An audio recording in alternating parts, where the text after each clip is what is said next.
tanya jawab. Dan kita akan lanjutkan ke materi yang kedua yang akan disampaikan oleh Ustadz Dandi Al-Fayed MSc. Beliau merupakan penerima beasiswa full di PhD Petroleum Engineering di King Fahd University of Petroleum and Minerals. Beliau juga merupakan penerima Master of Science di Petroleum Engineering KFUPM dengan predikat cum laude. Beliau juga menerima beasiswa full Bachelor of Science Petroleum Engineering dari Universitas Pertamina dengan predikat cum laude. Beliau juga aktif di banyak organisasi maupun riset dari Aramco hingga Pertamina. Beliau juga aktif di organisasi kemahasiswaan, diantaranya yang pertama, Direktur Komunikasi di Ikatan Ahli Teknik Perminyakan Indonesia, Arab Saudi tahun 2022 sampai dengan 2028. Kemudian yang kedua, beliau juga Wakil Direktur Direktorat Pengembangan dan Riset PPI Dunia tahun 2025 sampai 2026. Kemudian yang terakhir, beliau juga merupakan Wakil Direktur Regional Asia Pasifik Society of Petroleum Engineering SPE Internasional tahun 2024-2026. Masya Allah, banyak sekali pengalaman dan tentu pendidikannya di salah satu universitas terbaik di dunia, di KFUPM, King Fahd University of Petroleum and Petroleum of Mineral. Ini merupakan salah satu universitas terbaik di dunia di bidang teknik perminyakan, teman-teman. Jadi teman-teman yang menyukai bidang teknik perminyakan, KFUPM adalah pilihan yang tepat untuk teman-teman apply di tahun ini. Dan insya Allah pada kesempatan kali ini, beliau akan menyampaikan tentang peluang beasiswa master dan PhD di Arab Saudi di kampus terbaik jurusan teknik perminyakan, yaitu KFUPM, yang insya Allah nanti akan dijelaskan tentang bagaimana cara mendaftarnya, kemudian tips and triknya seperti apa, dan lain sebagainya.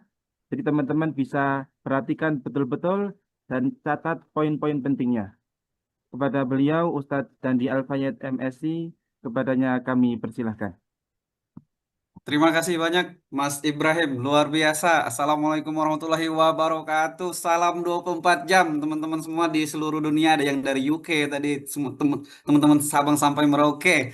Nih pertama-tama nih, saya ingin bilang satu hal, saya sangat antusias sama teman-teman semua, hampir 200 luar biasa.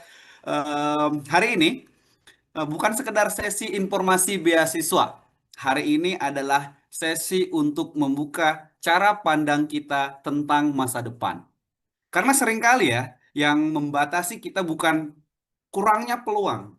Yang membatasi kita adalah pikiran kita sendiri yang berkata, ah, mungkin saya tidak cukup bagus. Ah, mungkin beasiswa luar negeri bukan untuk saya. Ah, mungkin saya belum siap. Tapi hari ini saya ingin kita balik pertanyaannya. Bukan lagi apakah saya cukup bagus untuk kuliah di luar negeri, tapi apa yang harus saya siapkan supaya saya siap bersaing secara global. Kalau orang lain bisa, kita juga bisa. Kalau saya sampai ke sini, teman-teman bisa lebih jauh lagi.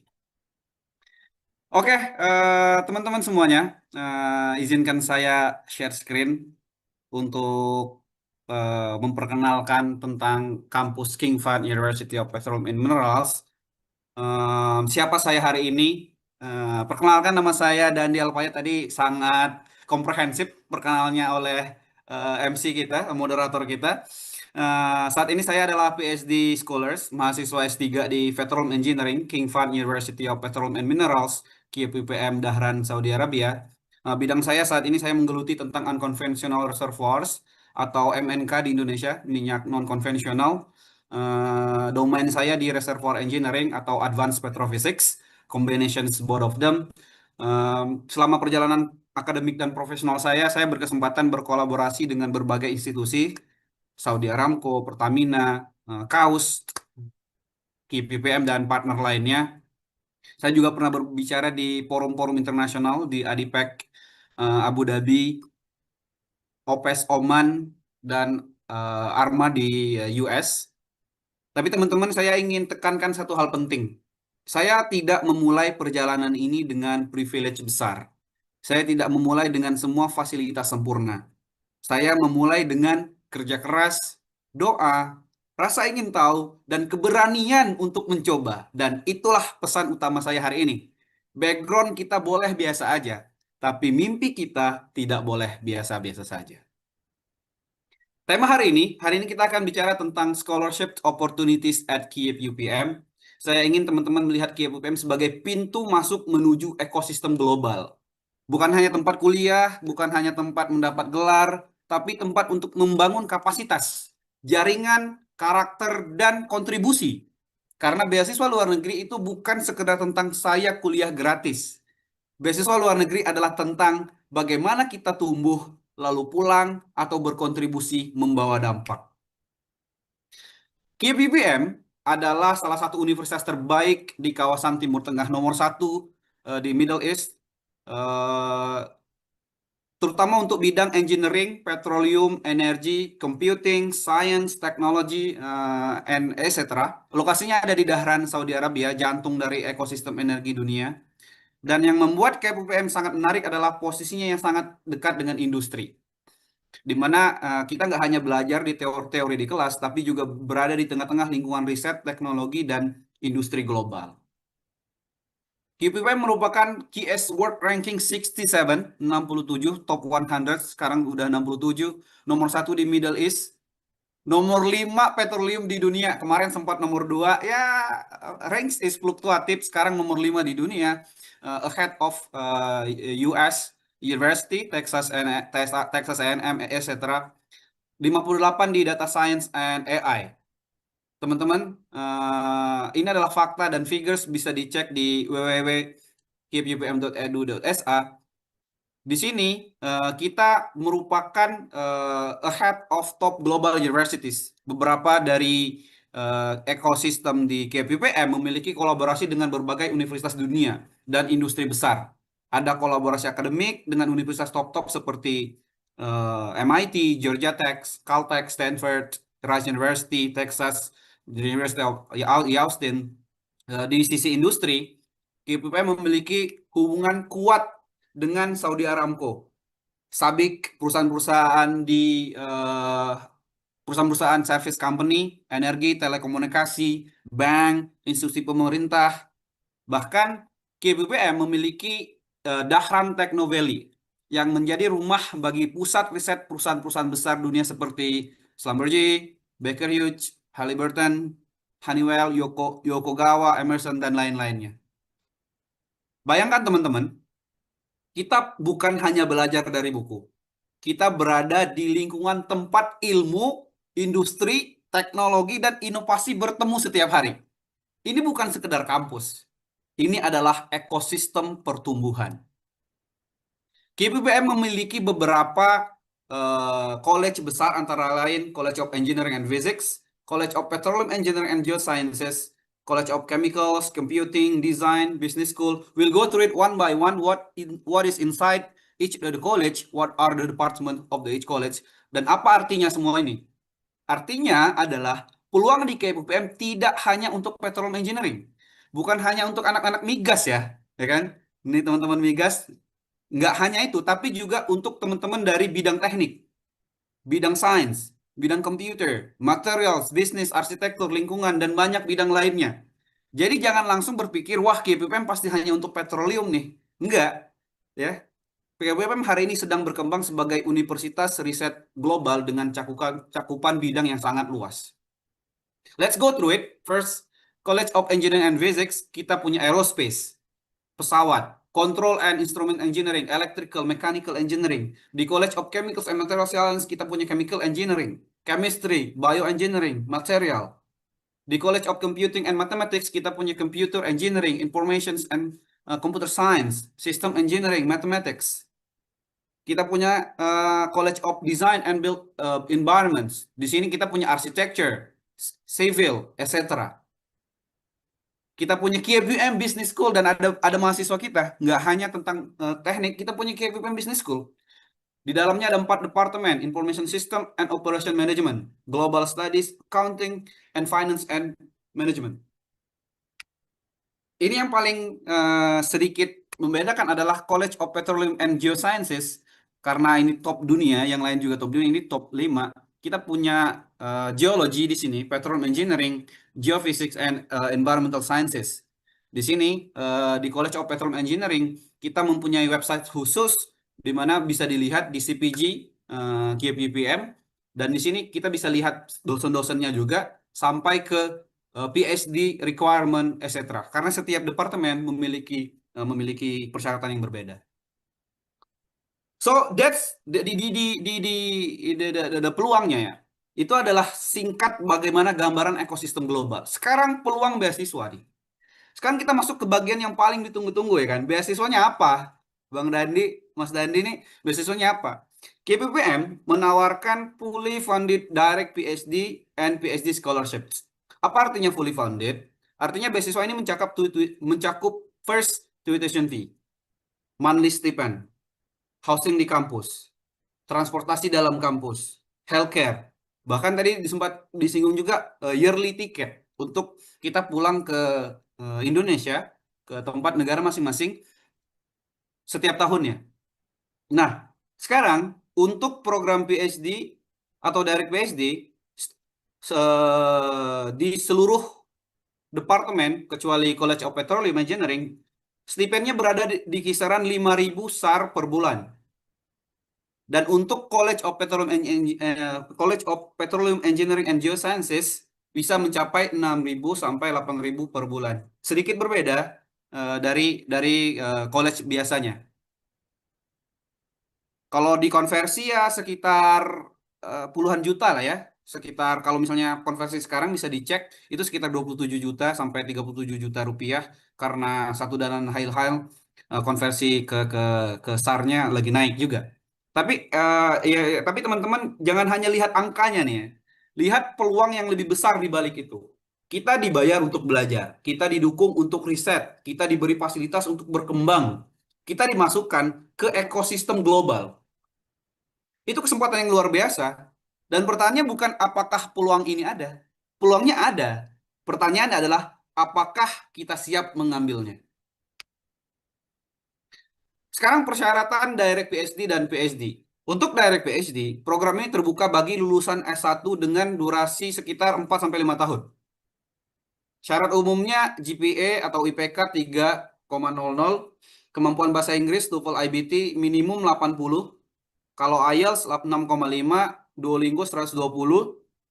Sedangkan untuk PhD reguler itu dibutuhkan gelar S2. Jadi MS degree baik itu Master of Science atau Master of Engineering. GPA-nya sama dan nah ini di sini yang saya ingin berhenti sebentar nih. Banyak orang ketika melihat syarat langsung berkata, "Wah, susah. Wah, TOEFL saya belum cukup. Wah, GPA saya pas-pasan ya kan. Wah, saya belum punya publikasi." Nah, teman-teman, jangan jadikan syarat sebagai tembok. Jadikan syarat sebagai checklist perjuangan, kata Prof Irfan tadi, kata Bang Jerry juga. Checklist perjuangan kita, kalau TOEFL belum cukup, belajar. Kalau CP belum kuat, bangun pengalaman. Kalau riset belum matang, cari mentor. Kalau belum percaya diri, mulai latihan dari hari ini, dari sekarang, karena kepercayaan diri adalah buildings, the capacity start from now. Karena tidak ada aplikasi beasiswa yang kuat dibangun dalam satu malam, teman-teman. Beasiswa itu bukan hanya tentang submit dokumen. Beasiswa itu tentang membangun diri sebelum deadline datang. Sekarang, bagaimana sih konsep akademik dan risetnya KPPM? KPPM itu mempunyai Building Connection Research Networking Symposium. Salah satunya di KPPM Business School. KPPM juga punya beberapa conference per tahun. Sehingga KPPM tidak hanya berada di akademik, tapi juga riset yang lebih jauh. Risetnya juga didukung dengan beberapa kolaborasi industri yang menghasilkan beberapa paten. US patent. Sekarang nggak hanya tentang riset, bagaimana sih tentang kehidupan di KPPM? Pertama, bagaimana KPPM menyediakan lingkungan kampus yang sangat mendukung. Ada akomodasi mahasiswa, misalnya fasilitas di kampus housing. fasilitas-fasilitas transportasi, healthcare, student restoran. Di sini adalah salah satu contoh adalah fasilitas mahasiswa housingnya. Bagaimana di sebelah kiri ada meja belajar, ada tempat tidur. Ini adalah asramanya mahasiswa nih. Ini adalah tempat-tempat belajar mahasiswa di sebelah kanan. Kita punya student restoran dan boulevard di KPPM. Bagaimana kita punya fasilitas tenis meja, kita punya fasilitas nongkrong, kita punya fasilitas boulevard. Kita juga punya student restoran untuk makan. Kita punya student mall di dalam kampus. Kalau kita mau beli ke market, mau beli sesuatu dan mau nonton Indonesia misalnya lawan Saudi Arabia juga bisa di sini. Kita punya student mall. Kita bahkan punya KPPM private beach atau yang disebut dengan eh, pantai sendiri untuk mahasiswa KPPM gitu ya. Jadi pesannya adalah kehidupan di KPPM bukan hanya akademik. Kita belajar iya, kita riset iya, tapi kita juga hidup, kita berjejaring, bertemu banyak orang, membangun komunitas dan bertumbuh sebagai manusia holistik. Bagi mahasiswa internasional, ini sangat penting. Kenapa? Karena studi di luar negeri bukan hanya ujian akademik. Studi luar negeri juga ujian mental, adaptasi, kemandirian, dan karakter. Disinilah kita belajar menjadi pribadi yang lebih dewasa.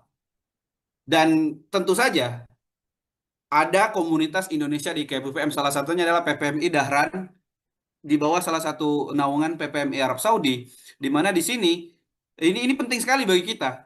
Ketika kita berada di jauh dari tanah air, komunitas menjadi keluarga kedua.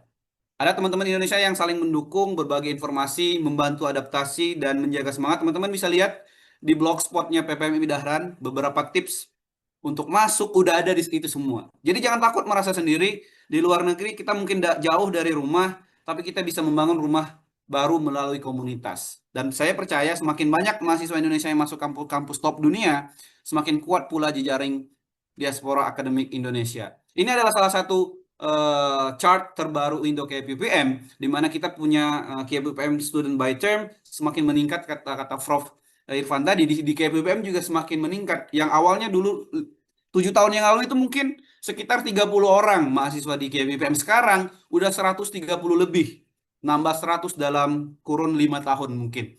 Kita punya persebaran yang cukup oke di aerospace, architecture, electrical. Salah satu highlightnya di mechanical engineering 14 ya, sama chemical engineering. Petroleum engineering ada 9. Business study, teman-teman yang non-teknik, ada 10 orang. Dan kita punya perempuan. Perempuannya udah lebih dari 25% dari 130. Sehingga pertanyaannya, are you ready? Apakah kamu siap untuk bergabung kepada Indo KPPM? Salah satu highlight dari presentasi saya, di akhir presentasi saya, mungkin ini 1-2 slides lagi saya mau akhiri. Saya mau menekankan satu hal yang sering dilupakan oleh scholarship hunters. Beasiswa itu bukan hanya tentang akademik, beasiswa juga tentang leadership. Kita perlu menunjukkan bahwa kita bukan hanya pintar secara teknis, tapi juga mampu berkontribusi, bekerja sama, memimpin, membawa dampak melalui organisasi, conference, volunteering, kolaborasi internasional. Kita belajar sesuatu yang tidak selalu diajarkan di kelas. Kita belajar komunikasi, kita belajar negosiasi, kita belajar problem solving, kita belajar menghadapi orang dari berbagai budaya. Kita belajar menjadi warga global. Dan inilah yang saya sebut sebagai Global Competence Accelerator. Leadership mempercepat pertumbuhan kita. Di Arab Saudi kita punya IATMI KSA, Ikatan Ahli Teknik Perminyakan cabang Arab Saudi. Kita punya beberapa teman yang berada di sini yang bekerja di sini. Nanti akan diceritakan juga tentang bagaimana Mas Agus menembus salah satu joint venture-nya Aramco. Kita juga ada PPI Dunia di atas PPMI Saudi dan PPMI Dahran. Kita juga punya Indonesia Diaspora Network. Sehingga ini adalah tools bagi kita untuk mempercepat akselerasi diri. Satu slide yang tidak untuk teman-teman peserta, tapi ini untuk government dan bagaimana kita melihat sebagai holistik manusia. Why international scholarship matter for Indonesia? Ini adalah satu pesan yang saya tulis khusus untuk semua kalangan, baik mahasiswa yang lagi mahasiswa dan mau selesai mahasiswa, dan kalau ada government yang melihat. Kenapa beasiswa Indonesia penting untuk Indonesia? Teman-teman, beasiswa luar negeri itu bukan sekedar keuntungan pribadi. Beasiswa luar negeri adalah investasi strategis untuk masa depan Indonesia. This is one of my point. Indonesia mengirim ribuan mahasiswa ke luar negeri. Salah satunya program LPDP, Fulbright, Chevening, Erasmus, banyak lainnya. Salah satunya ada juga KPPM yang menyediakan beasiswa. Tapi pertanyaan besarnya adalah setelah belajar di luar negeri lalu apa? Apa hanya selesai dengan gelar? Apa hanya selesai dengan foto wisuda? This is my critic. Apakah hanya selesai dengan menambah nama universitas di LinkedIn, ya kan? Nggak boleh ya, nggak boleh hanya seperti itu. Scholarship harus menghasilkan transformasi, transformasi cara berpikir, transformasi kapasitas, transformasi institusi, transformasi masyarakat, bahkan transformasi bangsa. Kita harus menjadi generasi yang tidak hanya mengejar gelar, tapi juga mengejar dampak. Karena Indonesia tidak kekurangan orang pintar. Indonesia membutuhkan orang pintar yang mau turun tangan. So this is my last slide. Saya ingin teman-teman ingat satu hal. Saya datang ke Arab Saudi bukan karena semuanya mudah. Saya sampai di titik ini bukan karena saya mempunyai jalan yang sangat mulus. Ada proses panjang di balik itu. Ada penolakan, ada keraguan, ada malam-malam panjang, revisi, kegagalan, rasa takut, insecure. Tapi saya belajar satu hal. Keberanian bukan berarti tidak takut. Keberanian adalah tetap melangkah meskipun takut. Hari ini mungkin teman-teman masih merasa belum siap, tapi jangan tunggu siap untuk mulai. Mulailah, mulai dari sekarang. Maka kesiapan itu akan muncul dengan sendirinya. Kesiapan itu akan tumbuh seiring teman-teman mengarungi dunia ini, mengarungi perjalanan. Your background does not define your future. Your mindset. That this is one of my quotes, the best quote that I also share last year in KBRI Riyadh. Asal kita mau belajar, mau bekerja keras, mau memperbaiki diri, dan mau mencoba, pintu-pintu besar bisa terbuka. Dan saya ingin katakan dengan tegas, if I can do it, you can do more. Kalau saya berdiri di panggung Abu Dhabi, Muscat, Atalanta, sekarang saya belajar di salah satu pusat riset terbaik di dunia, maka teman-teman juga bisa punya panggung temennya masing-masing, panggung masing-masing untuk teman-teman semua. Mungkin panggung teman-teman di MIT, mungkin panggung teman-teman di Stanford, mungkin juga di KPUPM, mungkin di Aramco, mungkin di Pertamina, mungkin di lembaga riset dunia, belahan dunia lainnya. Mungkin di desa tempat teman-teman membangun perubahan. Yang penting, jangan kecilkan mimpi hanya karena ingin realitas kita belum besar. Tapi dream big, work smart, and rise globally as Indonesians. So thank you so much. Please scan me here for my scientific contributions and publications. I wrote several publications in some journal, SPI journals, so we can connect. Let's discuss. Dalam perjalanan saya juga berusaha membangun kontribusi akademik. Bisa dari riset kecil, kita kolaborasi bisa dari tugas akhir, bisa dari konferensi. Mulai kecil tidak apa-apa, yang penting mulai. Karena tidak ada researcher hebat yang langsung hebat dari hari pertama, ya nggak sih? So, for the closing, teman-teman, sebelum saya tutup, saya ingin mengajak kita semua merenung. Dunia hari ini bergerak sangat cepat. Energi berubah, teknologi berubah, industri bergerak dengan sangat cepat, kebutuhan global meningkat. Dan Indonesia membutuhkan generasi yang berani masuk ke arena global, ke internasional, bukan hanya menjadi penonton, bukan hanya bangga melihat orang lain berhasil, oh keren banget loh gitu ya, tapi ikut berdiri, ikut bersaing, ikut berkontribusi. KVVM adalah salah satu pintu, beasiswa adalah salah satu jalan, tapi kuncinya tetap ada di diri kita sendiri. Apakah kita mau mempersiapkan diri? Apakah kita mau keluar dari zona nyaman? Apakah kita mau memperbesar kapasitas? Apakah kita mau mencoba walaupun terasa belum sempurna? Saya harap setelah sesi ini teman-teman tidak hanya belajar tentang peluang informasi beasiswa, saya ingin teman-teman pulang dengan api semangat, api untuk belajar, api untuk mempersiapkan diri, api untuk apply, api untuk gagal dan bangkit lagi, api untuk membawa nama Indonesia ke kancah internasional lebih jauh lagi, lebih besar lagi. Dream big, work smart, pray hard, rise globally, dan jangan lupa kita bukan generasi yang hanya menunggu peluang, kita adalah generasi yang menjemput peluang. Terima kasih. Assalamualaikum warahmatullahi wabarakatuh. Waalaikumsalam warahmatullahi wabarakatuh. Masya Allah, sangat luar biasa sekali presentasi dari Ustadz kita, pemateri yang kedua, Ustadz Dandi Al-Fayed MSc.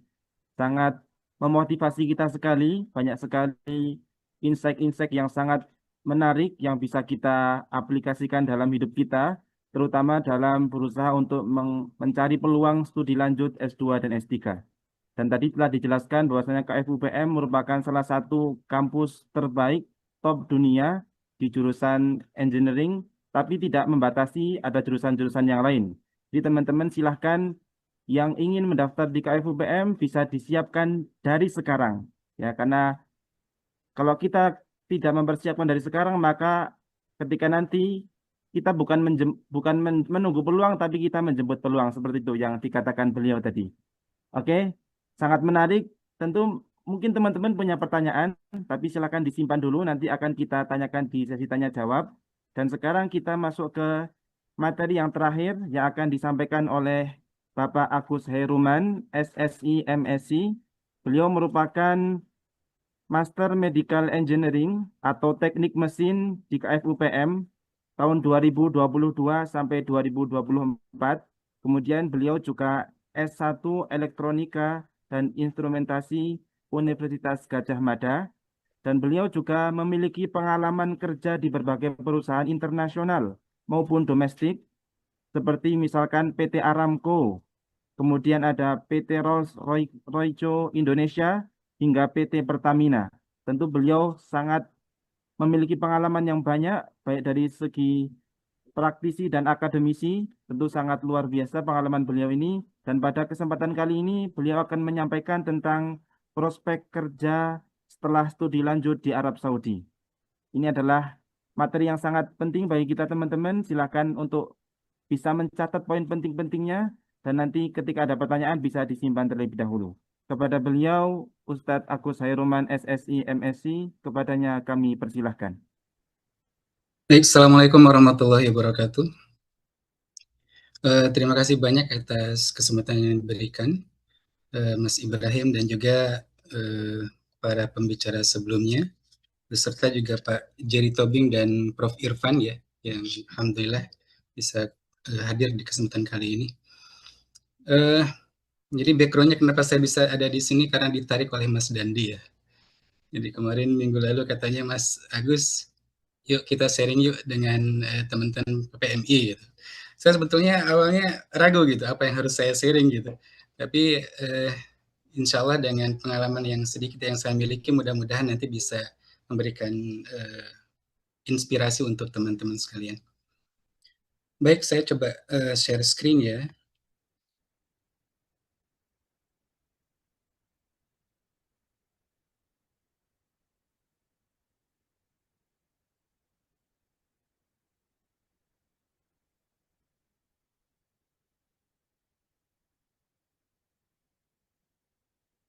Ya, insya Allah sudah bisa melihat screen saya, Mas Ibrahim. Baik, Ustadz, sudah siap. Oke, baik. Saya ulangi lagi.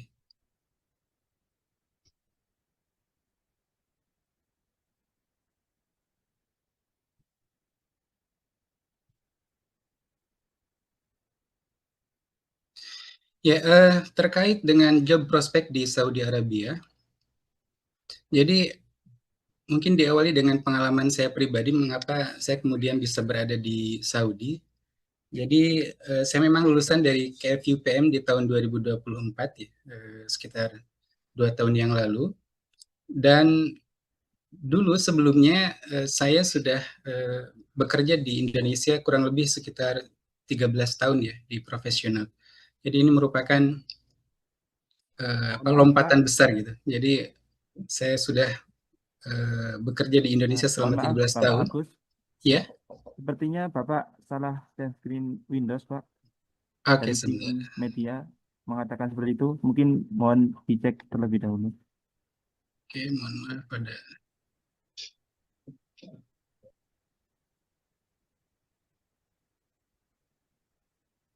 Atau mau dibantu ditampilin lewat operator, Pak? Boleh, silakan oleh operator saja ya, Mas Ibrahim. Ya, maaf Pak mengganggu, memotong pembicaraannya. Tidak apa-apa, ya, lebih enak seperti ini. Ya, jadi saya memulai perjalanan saya ke Saudi dari 2022. Saya hijrah ke Saudi dengan dengan media studi di MSc Mechanical Engineering di KFUPM. Waktu itu merupakan sebuah keputusan yang tidak mudah ya. Jadi saya harus berkonsultasi dengan keluarga karena saya sudah berkeluarga juga gitu, juga dengan orang tua. Tapi alhamdulillah dengan dukungan mereka, doa-doa mereka, alhamdulillah saya bisa diterima di KFUPM yang notabene sebetulnya bukan merupakan pilihan pertama saya gitu. Jadi awalnya saya setelah memutuskan untuk lanjut kuliah di internasional gitu ya, bukan di Indonesia, saya coba scholarship. Mungkin sudah sekitar 40 universitas yang saya lamar gitu. Dan alhamdulillah beberapa dari mereka menerima, tapi dengan hanya acceptance letternya aja, belum dengan beasiswanya begitu ya. Hingga kemudian saya mendapatkan beasiswa dari Jepang, universitas di Jepang gitu. Nah, waktu itu tujuan utama saya untuk kuliah di luar negeri, mungkin ini sebagai inspirasi saja. Sebetulnya saya ingin bisa berhaji dengan cepat. Ya. Saya ingin bisa berhaji dengan cepat. Karena waktu itu setelah COVID ya, COVID 2020-an, ternyata setelah COVID itu antrian haji di kita itu cukup lama. Bertambah dan bertambah terus. Bahkan atasan saya waktu itu harus menunggu 35 tahun begitu. Saya berpikir, apakah saya harus menunggu selama itu untuk bisa beribadah haji gitu. Akhirnya kemudian saya berpikir mungkin salah satunya adalah saya kuliah di luar atau berkarir di luar, sehingga kemudian dari tempat itu saya bisa mendaftarkan haji, yang mungkin antriannya bisa lebih cepat gitu. Qadarullah ternyata dalam proses itu, saya ingin mengurus visa ke Jepang, tidak lama kemudian universitas di Saudi yang saya lamar dengan begitu cepat gitu, tidak terlalu banyak persiapan, malah diterima ya. Ternyata dari King Fahd University. Waktu itu saya juga belum tahu profil universitas ini seperti apa gitu. Karena tidak banyak mahasiswa yang berada di KFUPM waktu itu. Hanya kalau tidak salah kurang dari 50 orang lah gitu ya. Dan ya itulah jalan dari Allah gitu ya. Saya ingin berhaji, saya coba daftar kemana-mana, ternyata saya disuruh langsung aja ke Saudi gitu. Nggak harus kemana-mana dulu gitu. Itu merupakan sebuah nikmat yang besar dari Allah Subhanahu Wa Taala. Gitu. Nah, dan alhamdulillah setelah menjalani perkuliahan di Saudi yang di KFUPM yang sangat-sangat tidak mudah bagi saya. Pertama, saya lintas jurusan. Saya dari elektroinstrumen, kemudian saya diterima di mechanical engineering. Kenapa saya mendaftar di mechanical engineering? Karena profesional saya di mechanical gitu. Saya bekerja di Rolls-Royce Power System selama 13 tahun. Dan saya berpikir mungkin mechanical ya mechanical, saya sudah cukup berpengalaman. Tapi ternyata ketika saya masuk di mechanical engineering di master studies, itu luar biasa tantangannya itu. Saya harus sudahlah 13 tahun saya tidak nginjak kampus itu. Kemudian saya harus lompat ke jurusan lain. Ini merupakan sebuah tantangan yang luar biasa.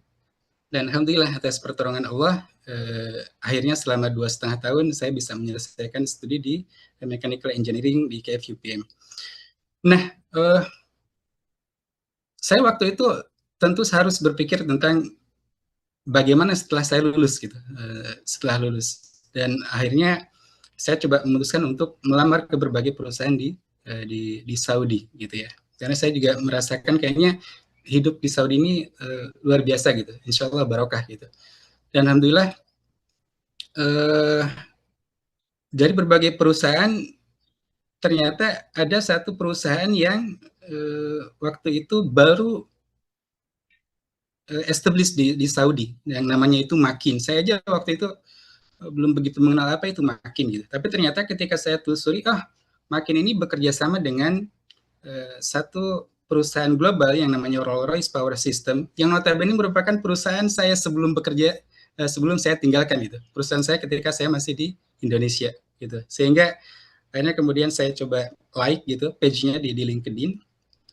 Dan tidak lama kemudian dari pihak Makin ternyata meng-email saya gitu untuk mengajak interview gitu. Nah ini sekali lagi ini merupakan semuanya adalah skenario dari Allah gitu ya. Yang kemudian saya tanpa melamar ke Makin, saya malah di-approach oleh HR-nya gitu. Kemudian saya diajak interview ke ke head office-nya di sini di Dahran. Dan itu saya masih di semester 3 ya. Saya belum selesai kuliah gitu. Masih semester 3. Kemudian akhirnya singkat cerita saya diterima di Makin.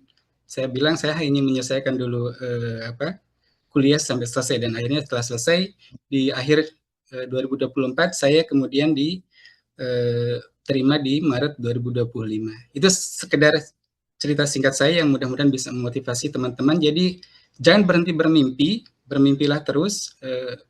Insya Allah kalau mimpi kita baik, niat kita untuk hijrah adalah untuk niat yang baik, Allah akan mudahkan segala sesuatunya. Gitu.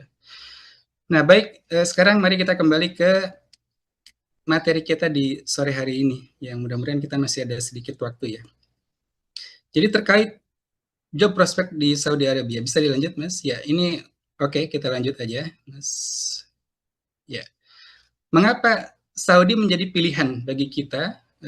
Pertama karena adanya economic diversification. Jadi Saudi sedang mencoba mencari alternatif tidak hanya dari oil gitu, sehingga membuka banyak sekali proyek-proyek yang diversify ekonominya gitu, termasuk beberapa mega project seperti mungkin teman-teman sering mendengar NEOM, kemudian Red Sea Project, dan sekarang Saudi sedang membangun bersama beberapa negara di GCC serta dengan Turki itu mengkoneksikan beberapa negara di Timur Tengah dengan railways-nya gitu.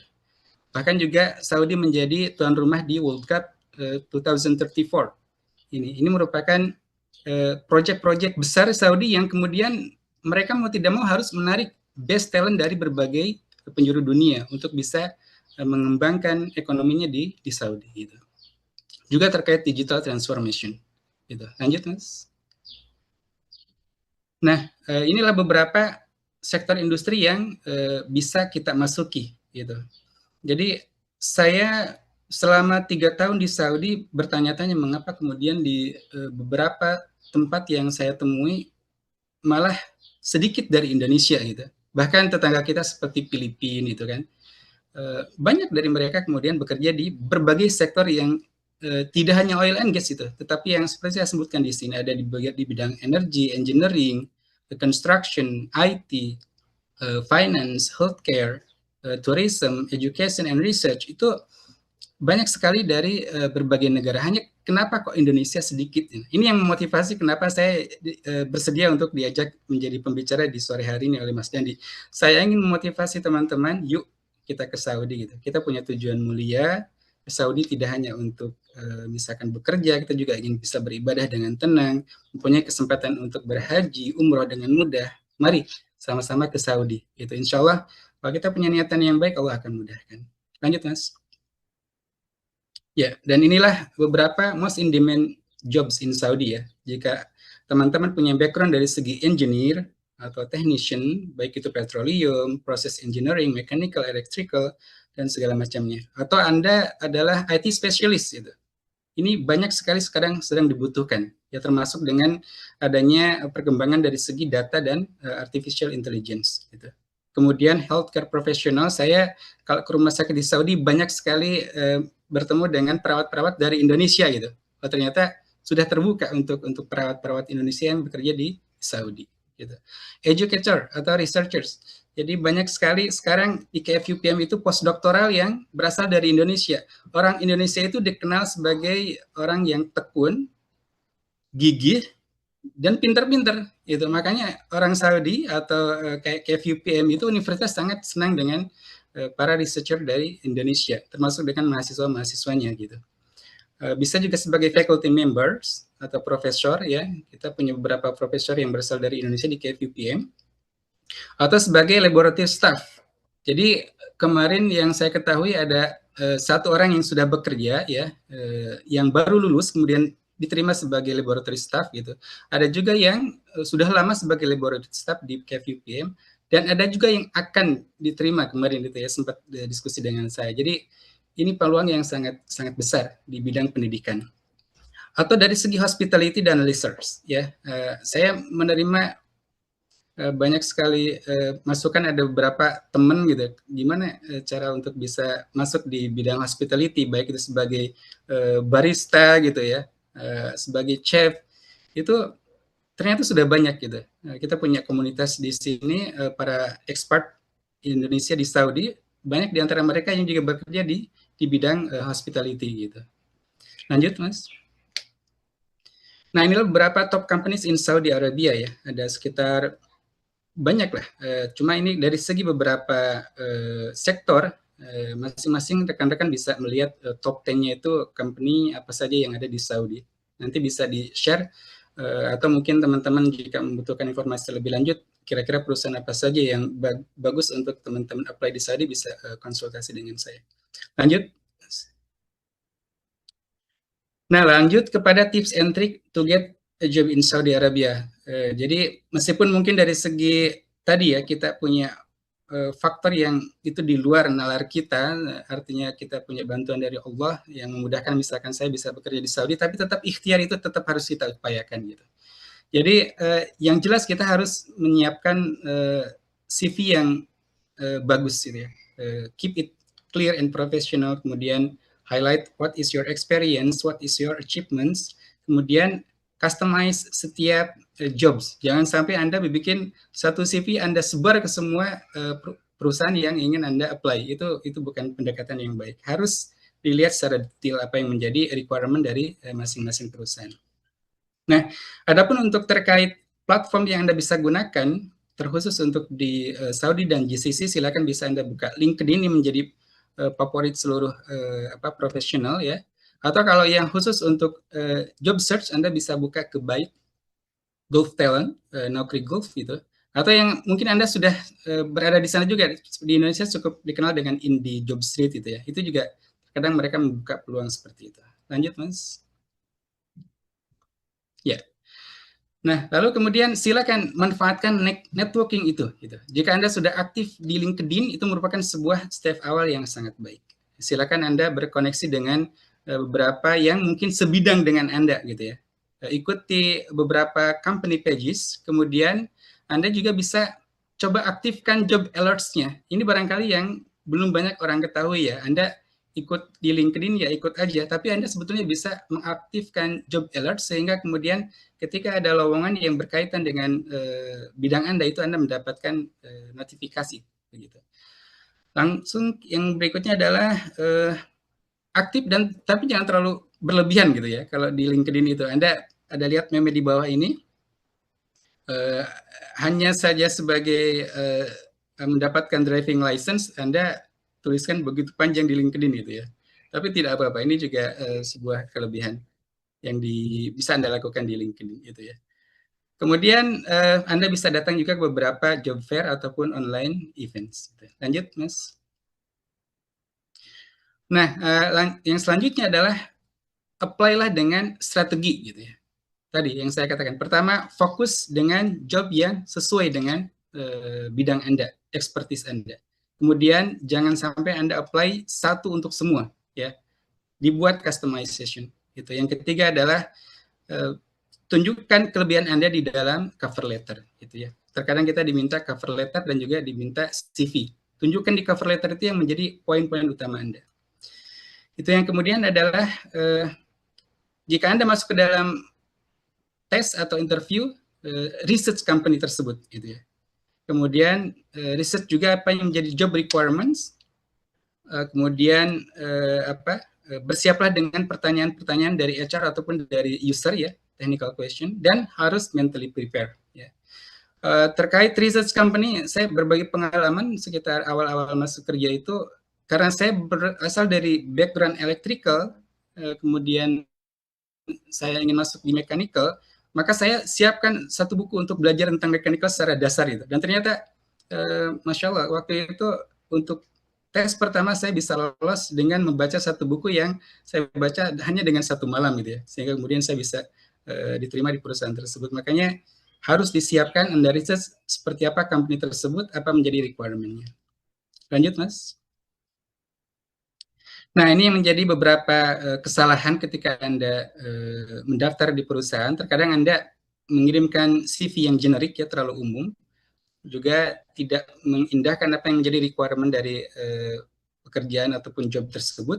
Anda mungkin kurang persiapan dari segi tes dan interview, gitu. Bahkan Anda bisa membuat mock interview ya, dengan rekan gitu, dengan senior yang mungkin sudah berpengalaman, sehingga Anda lebih siap untuk interview, bahkan untuk interview yang dalam bahasa Inggris gitu. Dan jangan lupa kita harus menampilkan behavior yang bagus ketika interview ya, dan juga jangan sampai kita lupa dengan culture yang dimiliki oleh setiap negara yang bisa berbeda-beda itu. Dan jangan sampai Anda tidak confidence, harus confidence. Kemudian kalau sudah selesai, ikuti dengan follow up ya. Anda coba tanyakan bagaimana perkembangan dari aplikasi saya, apakah sudah ada perkembangan terbaru. Itu sebuah hal yang wajar, tidak sesuatu yang salah. Nah, kemudian jangan sampai ketika Anda sudah mendapatkan offering, itu Anda tidak mengecek secara detail apa yang menjadi kebutuhan. Ini sebetulnya agak-agak panjang kalau ingin diceritakan, bahwa di Saudi ini punya beberapa jenis kontrak yang Anda harus detail gitu ya. Anda apakah sebagai single, apakah sebagai family, itu akan sangat berkaitan dengan benefit yang Anda akan dapatkan nanti ketika ingin membawa keluarga ke Saudi misalnya. Gitu. Lanjut, Mas. Nah, ini terkait requirement untuk di Saudi yang agak lebih spesifik. Tadi job offernya harus sudah Anda terima, kemudian Anda membuat work visa ya, kemudian relevant qualification untuk beberapa sertifikat gitu ya. Dan juga biasanya untuk experience ini di Saudi memang untuk experience ya, itu biasanya lebih dari 5 tahun gitu ya. Ada yang terkadang 8 tahun, 10 tahun gitu. Apakah fresh graduate bisa? Insya Allah bisa. Ada beberapa yang juga mencukupkan dengan fresh graduate. Jadi silakan Anda tingkatkan dari segi skill, kemudian professional certification. Nah, ini ketika Anda punya sertifikat yang diakui internasional, meskipun Anda belum berpengalaman, insya Allah ini menjadi sebuah added value bagi Anda untuk dilihat oleh pihak perusahaan. Lanjut, Mas. Nah, apa yang menjadi benefit, kenapa sih kita memilih Saudi gitu ya? Pertama, Saudi itu tax free salary. Jadi di beberapa GCC countries ya, itu Anda kalau dapat gaji sekian itu tidak ada potongan pajak, intinya gitu ya. Tidak seperti di negara-negara lain, kayak di Indonesia kita kan menerapkan progresif pajak gitu ya. Kemudian di beberapa negara yang lain, termasuk di UK, gitu, kemudian di Jerman, di Finland, di Jepang, itu mereka kan gajinya terlihat besar, tapi kemudian mereka dipotong pajak bisa sampai 40-50% gitu ya. Sehingga, tapi itu memang ada feedback juga untuk mereka untuk kesejahteraan dari segi fasilitas dari yang disediakan oleh pemerintah gitu ya. Terkhusus untuk Saudi itu tax free salary. Biasanya company juga menyediakan housing allowance ya, kemudian transport allowance gitu, kemudian education allowance ya. Dalam case saya punya 4 anak dan alhamdulillah 3 anak itu ditanggung oleh perusahaan untuk sekolah gitu ya. Jadi ini membantu sekali untuk kita untuk bisa sekolah di sekolah internasional misalnya, yang bisa memudahkan mereka untuk dalam hal berkomunikasi. Medical insurance ya, biasanya itu di cover juga gitu. Kemudian annual flight ticket. Nah, ini biasanya kalau di kami di Makin atau di Aramco GV itu biasanya kalau untuk yang family kami punya kesempatan setahun sekali ya membawa keluarga pulang pergi. Tapi kalau kami yang single itu hanya diberikan kesempatan 2 kali dalam setahun mereka bisa pulang ya gitu. Nah, yang terakhir adalah end of service benefits. Biasanya ini menjadi sebuah standar dari pemerintah Saudi. Ketika Anda bekerja di Saudi, nanti di akhir Anda masa pekerjaan Anda akan diberikan end of service benefits. Lanjut, Mas. Ya, insya Allah ini yang terakhir ya.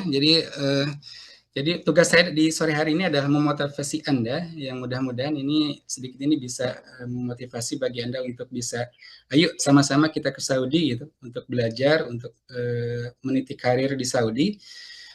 Ada beberapa challenge memang di Saudi ya. Pertama, high competition di beberapa sektor. Jadi Anda harus siap bersaing dengan beberapa applicant dari berbagai negara tentunya. Itu yang pertama. Jadi cobalah build kemampuan Anda, skill Anda, sertifikasi Anda, dan segala macamnya gitu. Dan juga ada program saudisasi. Jadi harus cepat-cepat nih, karena kita bersaing dengan waktu.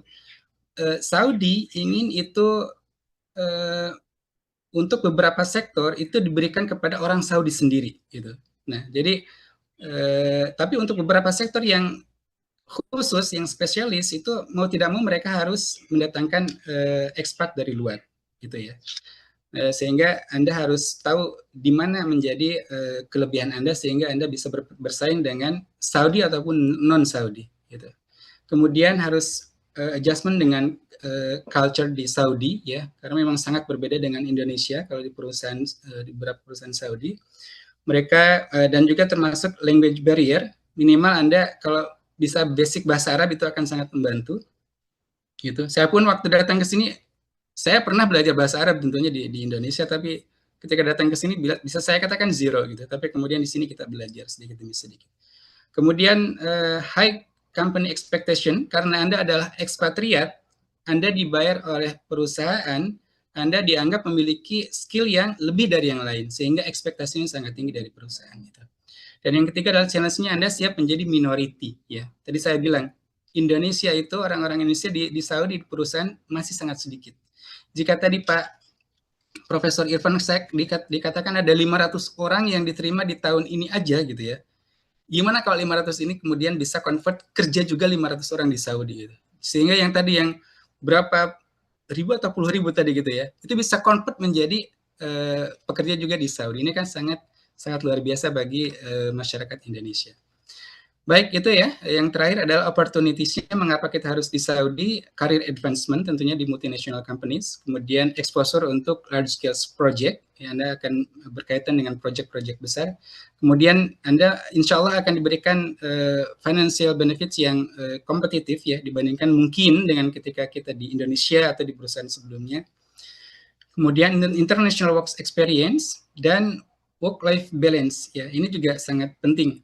Saya merasakan kerja di Saudi ini work-life balance-nya dapat gitu ya. Kalau sudah luar jam kerja udah istirahat, seolah-olah kita sepakat jangan ganggu gitu ya. Jadi ini sangat-sangat membantu. Dan yang ketiga adalah peluang untuk beribadah. Karena tadi kita di Saudi insya Allah bisa, kalau mau umroh ya udah berangkat aja gitu, mau pakai pesawat bisa lebih cepat, mau pakai perjalanan darat bawa mobil sendiri bisa gitu ya. Tapi kalau case-nya saya yang di Damam itu ke Saudi ke Mekah atau ke Madinah harus siap dengan 12 jam perjalanan lewat darat gitu ya. Itu luar biasa, alhamdulillah. Tapi itu sangat lebih baik dibandingkan jika Anda harus berangkat dari Indonesia atau menunggu haji selama tadi 35 tahun, 30 tahun, 25 tahun. Anda setiap 5 tahun Anda bisa berhaji di Saudi. Begitu. Baik, saya kira itu terakhir, Mas. Ya, ini terima kasih banyak. Silakan bisa dicatat jika ada yang ingin menghubungi saya. Di slide terakhir ada tentang profil perusahaan kami di Makin, tapi saya kira tidak perlu disampaikan. Jika ada yang ingin disampaikan nanti bisa lanjut di sesi pertanyaan. Terima kasih atas perhatiannya dan atas kesempatan yang diberikan. Assalamualaikum warahmatullahi wabarakatuh. Waalaikumsalam warahmatullahi wabarakatuh. Saya mengucapkan jazakumullah khairan katsiran kepada Bapak Agus Heruman atas materi yang telah disampaikan hari ini. Tentu banyak sekali pelajaran yang bisa kita ambil. Salah satunya adalah ketika kita bisa meniti karir di Arab Saudi, banyak sekali benefit yang bisa kita dapatkan, baik dari sisi dunia maupun akhirat. Dari sisi dunia tentu tadi banyak sekali benefitnya, dari salary dan lain sebagainya. Dari sisi akhirat kita ketika haji tidak perlu menunggu terlalu lama, 30 tahun atau 35 tahun. Itu merupakan salah satu benefit yang tidak semua orang bisa dapatkan. Oleh karena itu teman-teman yang mungkin berminat untuk bekerja di Saudi, meniti karir di Saudi bisa fokus untuk memperbanyak pengalaman terlebih dahulu, kemudian studi lanjutnya diseriusi betul-betul. Insya Allah ketika sudah ada jalannya pasti Allah akan mudahkan seperti itu. Oke teman-teman, kita saat ini masuk ke sesi selanjutnya, yakni sesi dokumentasi. Oleh karena itu, sebelum tanya jawab, karena biasanya kalau tanya jawab dulu nanti teman-teman langsung keluar, tidak sempat dokumentasi. Jadi kami